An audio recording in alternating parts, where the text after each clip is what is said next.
State legislative leaders promise criminal justice reform in the wake of the Charlotte transit murder. And Senator Ted Budd calls for faster release of federal hurricane recovery funding. This is State Lines. Quality public television is made possible through the financial contributions of viewers like you, who invite you to join them in supporting PBS-NC.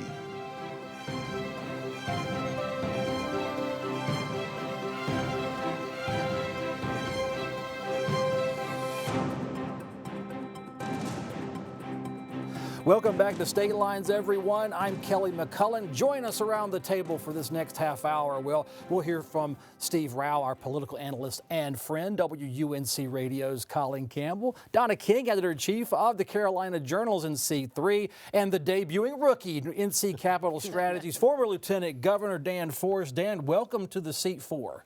Thank you so much for having me. Well, there's a lot going on, and it's a heavy week. I usually like to come in with a lot of energy, and man, was the air taken out of the balloon of society. I mean, not to make light of anything, it's just been a heavy week for all of us in the media, and I'm sure in the political world.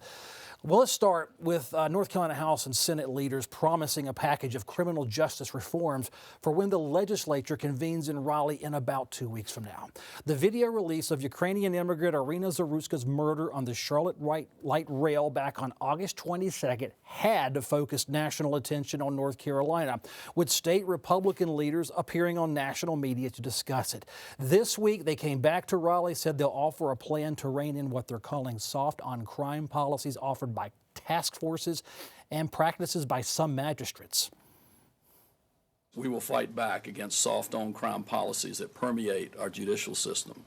When the General Assembly returns on September the 22nd, we're going to propose a package of common sense policies to more effectively tackle crime in our state. We can start by ensuring that Governor Stein and other members of the executive branch cannot establish any future task forces like the one Roy Cooper created that advanced weak on crime policies that kept Irina's murderer on the streets. We cannot keep our citizens safe if our policies favor criminals over public safety.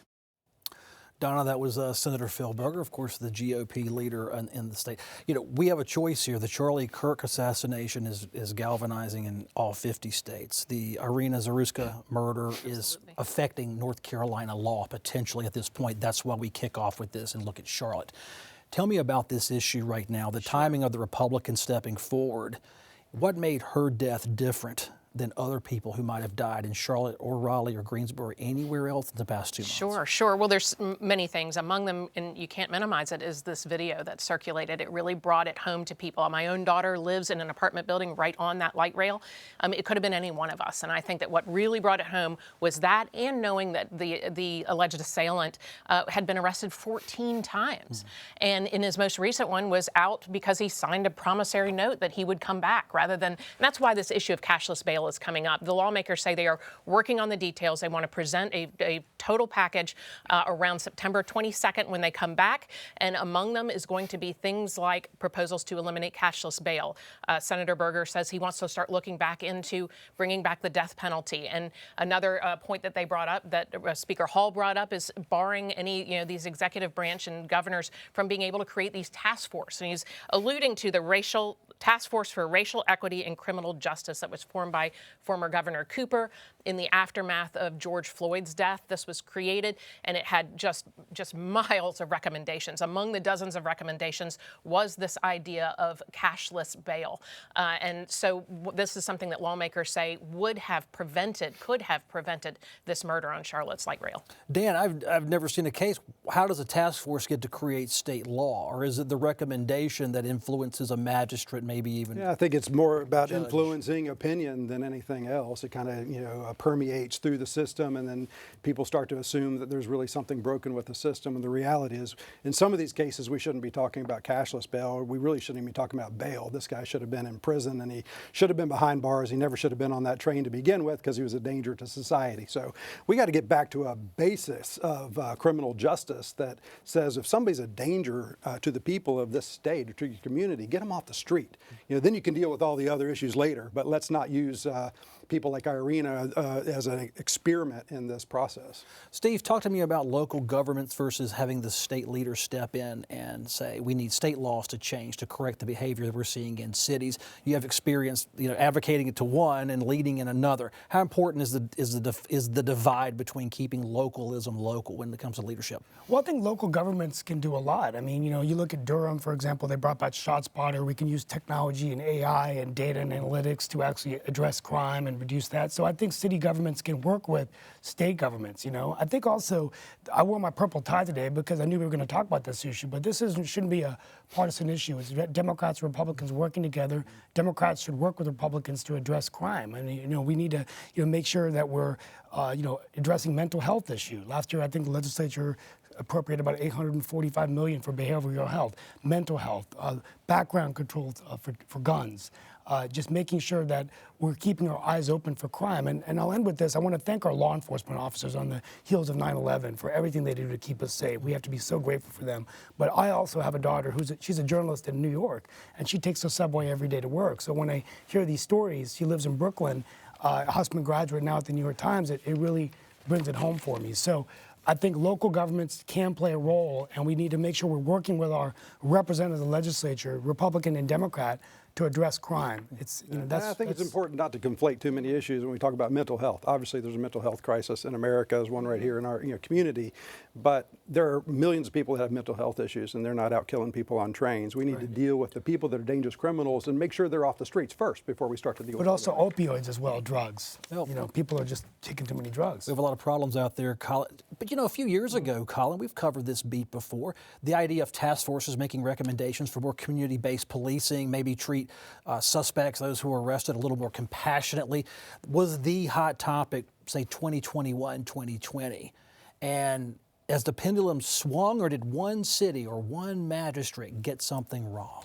I think overall in the political discourse, we've shifted much more towards a tough on crime mindset than we saw in 2020 after the killing of George Floyd. So some of these task forces, this task force ended at the end of Governor Roy Cooper's term. It does not look like, at least up until now, Governor Josh Stein has reinstated something similar, which I think is telling in of itself. But in general, this is one case that's really shined a light on some of these issues. But it's this whole host of issues. It's, was there enough security on the train? Does Charlotte have enough police officers? Is there, Speaker Hall pointed out yesterday, do we need to look at involuntary commitments? Because in this case, I saw an interview with the mother of the suspect, and she said, I knew he had mental health issues. I knew he was aggressive, potentially violent. I wanted him committed, but he was out the next day. They wouldn't keep him in there if he didn't want to be treated. And so, there's this whole host of issues that sort of leads to this very poignant case where you see the video and everyone can imagine themselves in that seat on the train getting attacked for utterly no reason. The U.S. Senate candidate Michael Whatley was at that press conference speaking as well. Is this now fair game, or can campaigns look at the voter and say, set this aside, it's time for us to come together? Should Roy Cooper answer for that task force? It'll be interesting to see. That's clearly, you saw from President Trump citing Cooper's involvement in his statement about it, including vote for Michael Whatley, to Michael Whatley being included, kind of in a rare move in a policy press conference at the legislature. You don't usually see folks who aren't currently elected officials come to a press conference where they're unveiling a policy proposal. So this is definitely getting political. This is definitely going to be an issue in that Senate race. But whether tying Roy Cooper is going to seem like a legitimate connection of the dots to the average voter, I don't know. It feels a little bit specious. Donna, educate us if you can. None of us are law enforcement experts, I don't believe. Cashless bail. I know people that you get arrested for a crime and they'll let you out on your, just on your own agreement to come back. Yeah. What's the difference in that and truly cashless bail that keeps supposed felons? It does seem surprising, certainly. I think in the case of this particular person, he was given the opportunity to sign a promise that he would come back for his trial rather than presenting any level of cash for bail in his last one. And this is something that actually was one of the recommendations from that task force, that Cooper created task force. And in the recommendations, it did say cashless bail where necessary, unless it's a public safety threat. And that's what that recommendation did say, but clearly a public safety threat. And that's the question. Lawmakers are saying, we're going to really start digging into Charlotte to make sure that one, they have the resources, they're spending it well, and things like this can't happen again. They've never really checked tickets on that light rail, and I've never seen security whenever we use it. Dan, you're a Charlotte guy. What kind of image problem does Charlotte have right now? Well, I haven't lived there for 26 years, but yeah, I grew up in Charlotte. I was actually there yesterday. In fact, I was meeting the whole day with a group of city leaders who are very concerned about the train issue, but crime in general, the homicide rate being very high for a city of its size. And so I think there's the image problem, right? Are people going to ride the train? Are they going to come downtown? But there's reality behind this too, and there's kind of a cultural reality. It's an underlying thing. If you watch that video, you see people sitting on the train watching a murder happen, and people ignore it. They subtly turn their back and walk the other way, and there's something about being a part of a community, and there's something about being engaged in that community and having the wherewithal to be paying attention. We want, first of all, there's a lot of young people that ride that train from UNC Charlotte to downtown that need to pay attention. But the engagement of these people that are sitting there watching, that's a real cultural challenge that they're facing. So I'd say the officials are doing what you would expect them to be doing. They've created a task force in Charlotte amongst the business community, and they're trying to step up now and to stop this notion of being soft on criminals. They realize that. They think that since COVID, there's been kind of this grace period where people were kind of turning their backs to hard stances on crime, and they need to get back to protecting their citizens so that people want to live in Charlotte and want to go downtown. Steve, how do Democrats grab the mantle of criminal justice and reform? When it was reform, the post-George Floyd era, it did go more in what would be perceived to be a progressive liberal way. Can Democrats pull it back to the right? Should they, or should they just debate the issue openly with Republicans and find a balance if they can? I think they've got to, I wouldn't say pull to the right. I think they need to come to the center and have a logical conversation of how do we make the investments, both Democrats with Republicans, to fight crime. To focus on. I think Colin Campbell brought up a good point. More police officers on the street. This is something that local governments can do. This is something that county governments can do. Public safety, sheriff's offices, making sure security programs. I mean, one thing I've always wondered about is that on the subway systems, you don't really see a lot of security like you do in an airport. So people can just come in with weapons and things like that. So absolutely, I think we need to talk about the issues. Protests are good, rallies are good, but I think I don't think task forces are going to solve the problem. It's going to take the people that pass the laws, the people that make the decisions at the local level. That's what's going to solve crime. And that's what I would do if I were a Democrat. Colin, the death penalty could be at least an attempt to restart the death penalty. It's not banned in North Carolina. It's certainly been stalled for over 20 years, or about 20 years at this point. Does that debate rise up and get voter attention as lawmakers return, or is magistrate reform and cashless bail more important topics to voters? Well, certainly Senator Berger has said that he thinks it's time to look at how do you restart the death penalty. But they've said that before. That's something that Republican leaders in the legislature have wanted to do for years, but there's this huge legal morass around the ability to do it, and they haven't figured out a way that legislatively you can get past some of these court cases that are blocking executions in North Carolina from taking place. The interesting thing about this case is it may also be a federal crime because it occurred in a public transit system, and whether the federal crimes can result in the death penalty for this suspect if he's convicted will be interesting to see. Donna, in the early days, especially with the video coming out of Charlotte, we're not to Kirk yet, but they went right on the attack of Roy Cooper as a U.S. Senate candidate. I guess all's fair in love and war and politics. Is bipartisanship possible to find a common ground, or will Republicans, they have the high ground, they can seize the policy directive and march for it? Yeah, I mean, I don't see how this is not a bipartisan issue. Public safety should be it can fundamental. Be very partisan. While we saw in 2020 through creation of this task force and other activities that went on, particularly with former Governor Cooper, it became very political when it didn't need to be. And I think that this is what we're seeing. This is the result. I think he's got a lot of things he's going to have to answer. Among them is this, shutdowns during COVID. But public safety should be a core, fundamental issue for both parties. And moving past politics to ensure that your constituents aren't murdered on the train is critical. As Lieutenant Governor, I know you sat on and probably led a bunch of task force for the state of North Carolina. How are they empowered, and how do you remove power from a task force? I always perceived them to be advisory when I was they're covering. advisory. I mean, they really are advisory. I never saw any of our task force having any real power. We'd gather, experts from around the state and around the country, set them on task force. We'd meet for a series of months, and we'd put together, some kind of summary document. Then we'd present it to the General Assembly, and they get to take that and do what they want to with it from a legislative perspective. So, there's nothing on statute anywhere anywhere that says a task force has, the authority to create law in North Carolina. You told us you were friends with Charlie Kirk, and that happened in Utah, far away from North Carolina. But bring that home to North Carolinians, other than us watching it on national television. Wow.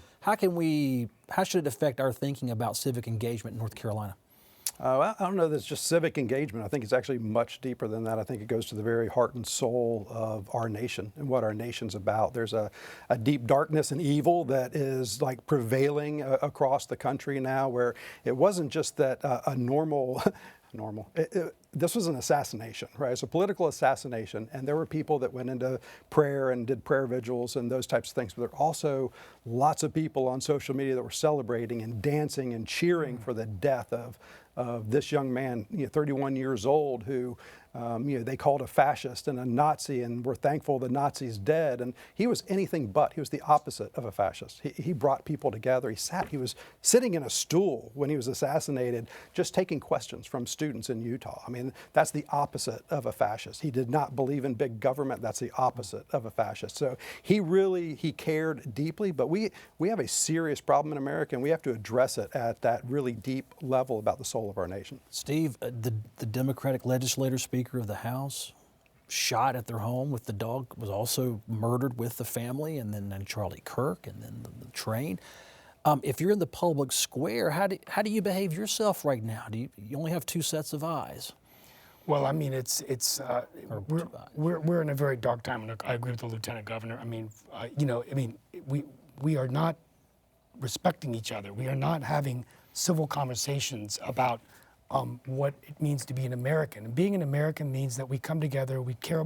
We shouldn't be celebrating when a 31-year-old dies. When a 31-year-old man gets killed, I think of my own children. He has mother and father. He has his own children. He has a wife. Think of that. But when we go to the social media, so it's very scary because people are just so emboldened now by these platforms. They're willing to say anything and do anything behind a keyboard, rather than being silent and coming forward and praying and understanding. And, I said this at 9/11 event I was speaking at, that, 9/11 was a time in the country where we all came together. We saw firefighters going into burning buildings. Mm-hmm. We saw neighbors helping strangers. We heard President George Bush say, I hear you, we hear you, the world hears you. We're Americans, and I think we need to come together and have a civil conversation, diversity of opinion. We talk about diversity all the time, but it's really out of control. Mm-hmm. Colin, at the legislature, I watch it daily, and you're right up close and personal. I see disagreements, I see fiery debate among our legislators, but I don't see anything from any elected leader in the state right now that I would say rises to the level of a TikTok or Twitter troll. Yeah, exactly. I think there's a certain level of respect that takes place among elected officials in the state of both parties, that they don't go there in some of the ways that you see national politics go, that you see some of the social media trolling go. Certainly we have social media trolls in North Carolina, and they pop up periodically, but in terms of the debate that you see between the two parties in state government, in the legislature here in North Carolina, it's still relatively civil despite the times that we're living in. It is. It is civil, but I also think that people don't see that. What they really see is what's happening on social media and Twitter. That is the culture that is much more prevalent than the civility that we see on the floor. One of the things that I think Charlie Kirk did that very few other people are willing to do is he literally walks out into the town square where people hate him. The vast majority of people who show up support him. They love him. 99% of the people who show up for that. But there are people who hated him, and he continued to do it. He continued to take that dialogue to the next generation, and I think that through his life and through this, he's really created millions of people here right in North Carolina, our massive university system. He gave courage to those kids to speak up, defend themselves, and go right out into the And one interesting aspect of his legacy in North Carolina is that the youngest member of the state House, Wyatt Gable, a Republican who won an upset primary as an East Carolina student, was previously ahead of the Turning Points USA chapter at East Carolina, which is the group led by Charlie Kirk. Huge. He's made a huge impact in North Carolina on our college students. Yeah, there's a poll that just came out. This was just last week. Fire did it, and it said 1/3 of college students in America are willing to use violence to stop speech in America. I mean, that's what we saw with Charlie. 1/3. That's 6 million students. Wow. There's 6 million people in our country that say it's okay to use violence to stop speech. That's totalitarianism. That's very dangerous for America. We have to nip that in the bud. We have to get to the heart of that real quick. Are conservatives, you think, are they ready to bend on the Second Amendment? Are they ready to bend on the First Amendment, depending on, because the video was very violent and it was posted out there. People say take it down, but that's not a First Amendment move. I think people should watch it. You know, I watch it. I saw it immediately because I go to X for things I can't find, and you know, on mainstream media, and I saw that, and I was like, whoa, I didn't want to see that. It was so violent and so horrific. And yet, I went to bed and I slept on it that night, and I got up and I said, everybody should see this. Young people should see the consequence of what this death and destruction actually looks like. Yep. Other issues happened in the state. U.S. Senator Ted Budd, for instance, is calling on the Trump administration to speed up or keep it up with the release of Hurricane Helene recovery funds to North Carolina. Governor Stein has already written some letters to the U.S. Department of Homeland Security, Steve, over the slow release of funding. Trump administration responds publicly saying Mr. Stein's request shows he's unfit to run a state. Well, Senator Budd was stalling some Senate confirmation of some Trump nominees that seemed to get their attention better, Mr. Rao. Senator Budd says, yes, Homeland Security officials, in his words, were stonewalling at least a bit, but cash is flowing now, I'm told. Well, I want to thank Senator Budd for taking on the federal bureaucracy to put money into North Carolina, Western Carolina. I mean, the people of Western Carolina have really, really suffered and struggled, and it's going to take all the resources we need. So I commend the senator and his staff for doing that. It's $60 billion, I think, is what they're saying the damage has been done. We need to get that and more. And I also think that the state treasurer found $170 million, State Treasurer Briner, in the fund somewhere. We should put that money to work. Any dollar that we can go to help build Carolina. And in terms of calling a governor unfit for state office, I don't think this is time to be political. But I'll say that, you know, he came in with a good mandate. He's been a very effective governor, put in a good cabinet. He's been going to Western Carolina a lot. I recently liked his commissioning of an AI task force or leadership council, the first, you know, governor and one of the first governors to do that in the U.S. to talk about how we use AI from an economic development tool, productivity agencies. Yeah. So he's leading. Yeah, I think it's kind of like being the quarterback of a football team. You know, if you're out there winning and you're on the camera saying, "Hey, we're winning" and everything's great, then you get the applause. But if you know things start to turn south, you're going to get the heat. You know, so he's been out there taking the credit, and then he's going to get the heat. And I talked to Senator Budd this morning, and he said, first of all, the president's been great on this. He's still 100% in. He said there's still some stickiness with DHS, and he did talk to the secretary last night. Money is starting to be freed up, but we're not there yet. It's not going fast enough. The bureaucracy is still slowing it down to a degree that's really dangerous for Western North Carolina. I thought it was interesting that even with the relationships that Ted Budd has in Washington, that he had to sort of threaten to hold up a nominee to get any movement on this, and then he did. I mean, President Trump announced, I think yesterday, that the money is now flowing, the request is and it's made. not acceptable in my mind when the secretary is not responding to the senator of the state who's trying to garner the support for the state. And I'm a friend of Kristi Noem's as well, and I love her, but the reality is there should be dialogue going on between those two to fix the problems of our state. I was going to say, Donna, it's not just bureaucracy. If Senator Budd can make one move to stop Mr. Trump's agenda and get some money for Western North Carolina, good call for Ted Budd. Yeah, it is, absolutely. But I think what we're also seeing is that FEMA's broken. I mean, you know, like many of these bureaucratic processes, FEMA is broken. It's not there. It's not pulling people off rooftops. At a minimum, it should be distributing that money. We need some more efficiency. And DHS has its hands full. I mean, they're doing stuff all over the country. They're spread thin. Like, come on. Should FEMA really be sitting there and, you know, Secretary having to deal with that as well as everything else? Everybody that ran for office and spent millions of other people's dollars to get elected, they've asked for the job, and we're going to have to count on them whether Democrats or Republicans, Steve. You keep that in mind. Absolutely. Hey, a three-judge panel has ruled that 2 state constitutional amendments which were voter-approved last decade are in fact constitutional. The panel of Superior Court judges unanimously ruled the North Carolina NAACP did not prove that lawmakers had racially discriminatory intent in passing or offering up a voter ID and state income tax referendum. We'll go into that. The details of that, Colin. Caps the state income tax rate. There was an argument there. Voter ID, we can see that's been an issue. It's cloaked in now, racial animus for over about a decade now, if not more. Yeah, so we have this in place. I think there was maybe a slight chance that the judges in this case might rule and block it, and then you'd have a different set of rules for the municipal elections happening right now, the primaries and election next year. Sounds like none of that's really going to move forward at this stage. So the voter ID law that we have in effect and we had in effect the last election is going to stay in place for this year and for next year and probably the first foreseeable future. I think this sort of, we're getting to the point on this issue where it's been debated for years and years. It's gone back and forth. Now it just seems to be sort of the status quo, and I think people are getting used to it. Yeah, Donna, talk to us about those amendments. It has been a long time, and it seems like a lawsuit goes away and then it pops back up in a court somewhere else. And I go, didn't we talk about this a year ago? Sure. Well, I mean, North Carolina's voters actually approved this in 2018. Is that right? 2018. So, it's been a very long time. We're talking about almost, 7-8 years before voters said, yes, we want to cap taxes and we want to have voter ID. So, this has been pushed off a lot. This lawsuit by the NAACP was based on them arguing that it disproportionately impacted black voters, saying that the state legislature was a gerrymandered map and therefore anything they put up wasn't really legitimate. I mean, that could apply to everything passed by that state legislature. So this 3-panel judge said, look, they have not proven that this is impactful, so we're going to go ahead with this. But it is 7-8 years after voters said yes. Dan, you were in office way back then. That was only 7 years ago. 7 years ago. I was running for governor in 2020 when they halted voter ID, and for politicians, I mean, this is personal too, right? You win on election day, you win on early voting, but you lose by 75% on absentee mail-in ballots that don't need signatures or any kind of witness. All of a sudden, what it does is it deteriorates the trust of the people, right? They just want to go, listen, okay, at least you're going to do the basic things. We're going to say, we know who that person is that's voting, and so all of a sudden, people are like, okay, I at least trust that part of the system. So voter ID is basic, right? We know that even when this was passed, Colin, you know this as well, the General Assembly put provisions in there for anybody to get an ID that did not have an ID, and they were going to ensure that happened. So there's nothing egregious going on there, and I agree. I think it's status quo. Steve, 30 seconds. This is an old issue as the news cycle goes, but it catches our radar. Your last word.